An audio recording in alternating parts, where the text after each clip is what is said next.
Quelques mètres avant la passation, on entend presque battre à l'unisson 10 000 cœurs dans un stade. Et puis ce sont deux mains qui se rejoignent.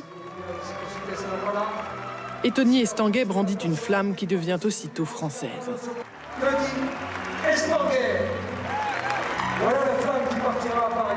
Dans l'immense stade d'Athènes, c'est la plus française des chanteuses grecques, Nana Mouskouri, qui à 89 ans a fait le pont entre les deux pays.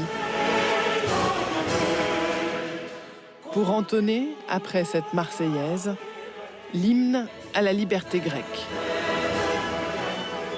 Cet événement a ce pouvoir de nous émouvoir, a ce pouvoir de nous rassembler, de nous faire vivre quelque chose d'assez magique. Et une nouvelle fois aujourd'hui, j'ai été cueilli par cette émotion. Parce que la cérémonie rassemble les gestes et les rites les plus anciens et qu'elle convoque aussi les nouvelles générations, comme ces jeunes élèves du lycée français d'Athènes. Nikos Aliagas, le maître de cérémonie, a lui aussi le sentiment d'avoir vécu un moment unique. Moi, je suis à la fois entre Paris et Athènes dans mon cœur. J'ai les deux pays.